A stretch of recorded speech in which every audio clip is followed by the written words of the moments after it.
Bueno, buenos días. Yo soy Paco Navarro de la Universidad Politécnica. Yo voy a hacer únicamente la introducción, digamos, contextual de lo que vamos a hablar. La presentación la va a hacer Javier Labazarán, toda ella, y también en la audiencia está Jaime Otero, que ha colaborado en este proyecto. Básicamente, digamos, la experiencia que hemos desarrollado, que fue realmente en la expedición Río de Hielo 2017 en Groenlandia, se enmarca en un contexto de estudio de balance de masas, en este caso concreto de Groenlandia. Balance de masas, como su nombre prácticamente indica, es el balance, el resultado neto de la masa que, por un lado, se ha acumulado sobre, en este caso, en el manto de hielo de Groenlandia, y esa acumulación es básicamente por deposición en forma de precipitación, en forma de nieve, más, por otro lado, en el lado de las salidas, serían las pérdidas de masa, que básicamente pues, serían por fusión superficial, por sublimación o por desprendimiento de icebergs. Entonces nosotros, en particular, el tipo de medidas que estuvimos haciendo estaban relacionadas con el estudio del componente de acumulación, donde básicamente lo que interesa es conocer cuál es el espesor de la capa de nieve. Entonces, para justificar por qué es interesante hacer este tipo de medidas en una plataforma como el trineo de viento, lo primero que tenemos que tener presente es que a día de hoy no existen georradares que hagan medidas, es decir, radares de penetración que estén montados en plataformas de satélite. Hay decenas de radares de 1000 distintos tipos, pero no georradares, es decir, radares de penetración utilizados para medir espesor de todo el estrato de hielo o de sus distintas capas. Curiosamente, esto que no existe en la Tierra sí lo existe en Marte, por ejemplo, o en estudios en Europa, en el satélite de Júpiter, pero en la Tierra, por diversas razones, a día de hoy no están disponibles. Lo cual hace interesante la posibilidad de tener una plataforma que desde la superficie haga este tipo de medidas.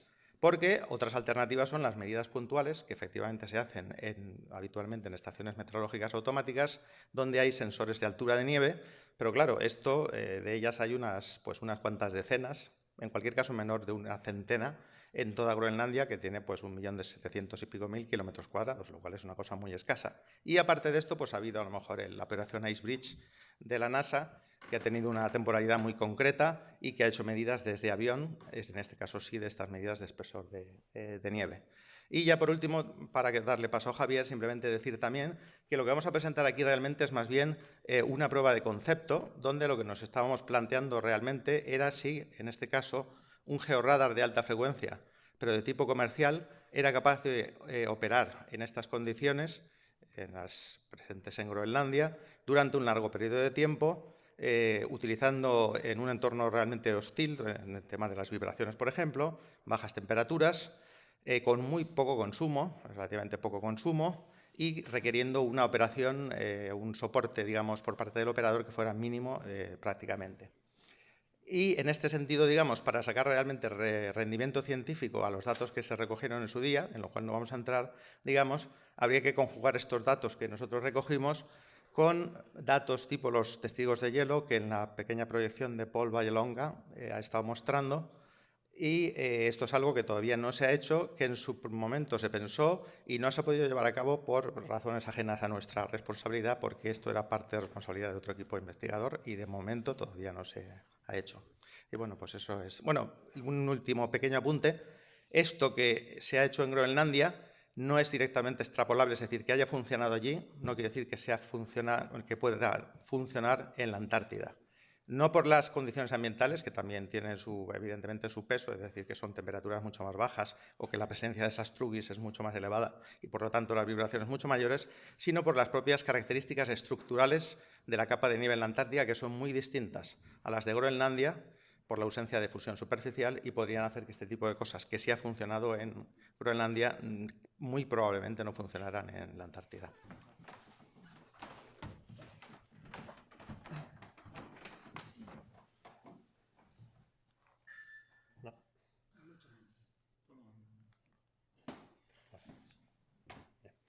Muy buenas, yo soy Javier Labazarán. Continuando un poco con los preliminares, no recuerdo yo el año en el que comenzamos las conversaciones con Ramón para ver, sería el 2014, yo no recuerdo el año, pero tiempo ha. que empezamos a ver, ¿es posible llevar algo para medir en el trineo de nieve?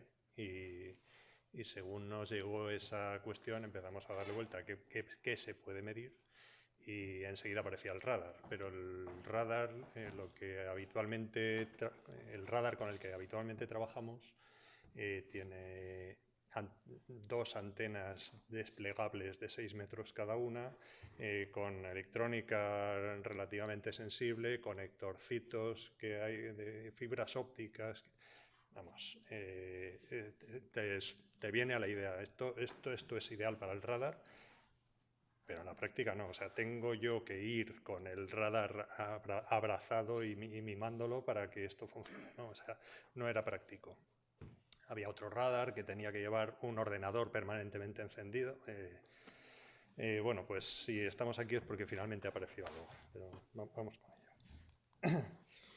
Bueno, antes de nada, muchos sabéis cómo funciona el radar, solo le voy a dedicar un minuto, pero si el subsuelo fuera el panel A, lo marrón en este caso sería hielo, y debajo tierra, la superficie es la línea verde, y en medio hay el objeto que fuere. En el panel B veríamos lo que ahí se ve en una foto fija, sería una sucesión de instantes del radar desplazándose por la superficie, que emite una señal verde y recibe una señal roja. Entonces, esas señales recibidas están en el panel C, una tras otra, las colocas una junto a la otra y recreas cómo es el subsuelo. En la práctica no se ve como en el C, sino como en el D, ¿vale? Por hacernos una idea.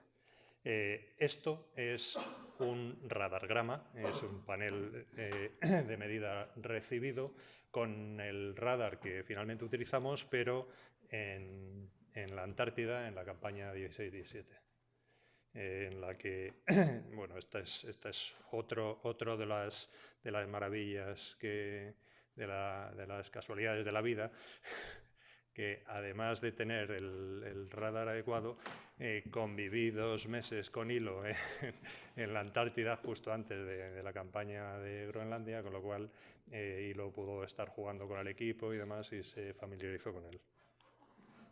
Bien, el equipo que finalmente destinamos para usar en el trineo de nieve, en el trineo de viento, perdón, fue este. Es un radar comercial de 750 MHz. El hecho de que sea 750 MHz hace que tenga buena resolución, pero poca penetración. Penetra unos 24 metros. Y digo unos porque estoy recordando ahora mismo, es igual, unos 25 metros, vamos a decirlo así, no, 24,32. Penetra unos 20 y tantos metros y sin embargo tiene resolución de decímetro.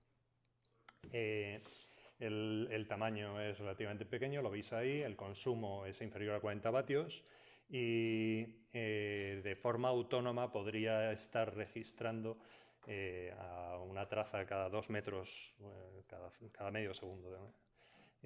Unas 80 horas podría estar registrando sin descargar, pero vamos, Hilo sabía cómo descargarlo, es decir, si la cosa se llenaba, se podía descargar en USB.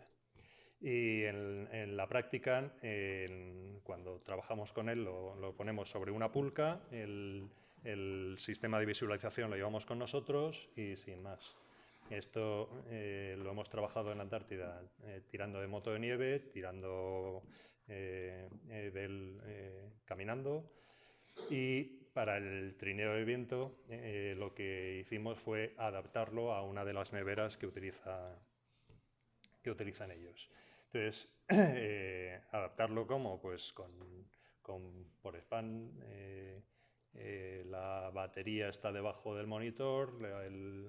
Lo que hicimos fue adaptar el sistema a alimentación continuada. El equipo lleva sus propias baterías y entonces lo que hicimos fue quitarle el sistema de batería, hacer físicamente un simulacro de batería, pero que al conector le llegaba alimentación de una batería externa que está ahí dentro, debajo del monitor, esta primera pantalla. Y el sistema completo se alimentaba de los paneles solares que llevaba el trineo, con lo cual esperábamos no tener problema de alimentación. La nevera esta, la verdad es que parecía que estaba hecha a medida, porque tenía incluso una ventanita para poder acceder y bueno, y lo dice que fue fácil de manejar. En la práctica, dentro del trineo de viento, se ubicó ahí donde marca el rectángulo naranja, y va fuera y pegada a la superficie, que es como debe ir, en contacto con el suelo.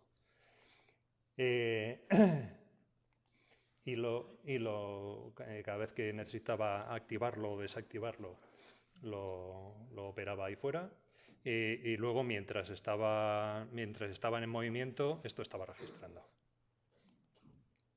En el panel de la derecha es el recorrido que se hizo, y en el panel de la izquierda veis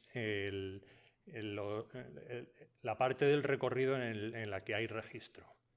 Que fue prácticamente todo.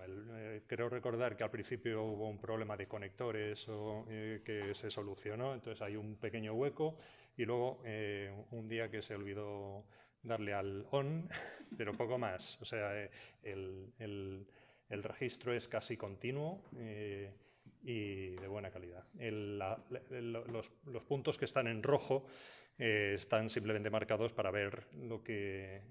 eso es un día de recorrido, son 70 kilómetros, y a continuación os muestro lo que se midió ese día, ¿vale? ¿Y qué se ve ahí? Pues en profundidad se ven espesores, supuestos espesores a una hipotética velocidad de penetración que habría que medir. Y a lo largo se ve la continuidad de estratos, y el significado de esos estratos también habría que medir. Es lo que ha comentado antes Paco. Esto debe ir acompañado de unos testigos de hielo en los que ver qué es lo que realmente hay. Si haces un testigo de hielo aquí al principio, por ejemplo, aquí al principio, y de 24 metros, 26 metros, y ves qué es lo que está sucediendo y a qué profundidades, entonces lo puedes correlacionar con cada uno de esos cambios, y ahora ese testigo de hielo lo extrapolas a 70 kilómetros. Y esa parte de los testigos de hielo es la que no existe, no se hizo. Lo que sí he visto es que en el vídeo de Paul, que no conocía, aparecen la acumulación entre veranos era del orden de metro. Eso quiere decir que cada una de esas finas rayas es la acumulación de un año. Vamos, simplemente por tener un poco más de detalle, amplío esa zona, eso es esto, y ahí vemos que a los 5 metros hay algo que se repite más intensamente, pero más o menos cada metro hay una estructura, y por lo que dan los testigos de hielo de Paul, que eran testigos de un metro y alguno de 2, ¿no? Parece que cada una de ellas es un año, con lo cual puede seguir pues 20 y tantos años, puede seguir la estructura en el interior. Y bueno, esto es todo, pero lo que sí demuestra es que el trineo es fantástico para esto. Ha medido de forma continuada, generando la energía que necesitaba esto. Y lo que ha dicho Paco es una realidad. En la Antártida, en principio, aquí detectamos cada año, porque cada año en verano se produce una fusión, se produce un fuerte cambio de densidad en la nieve, y eso hace que yo tenga una reflexión en el radar. Pero en la Antártida, en el plató, donde no tienes fusiones, simplemente tienes pequeñas acumulaciones, el hecho de que sean pequeñas acumulaciones hace que incluso a esta frecuencia no funcione. Tendría que ir a una frecuencia más alta que hace que sea el equipo más pequeño y por tanto más adaptable al trineo, pero sin la fusión no vas a detectar el cambio de año. Es decir, que en la Antártida es difícil. Se podría probar a ver si se ve algo, pero lo que es esperable es que no se vea nada. El cambio de densidad es gradual y entonces no hay reflexiones. Pues muchas gracias.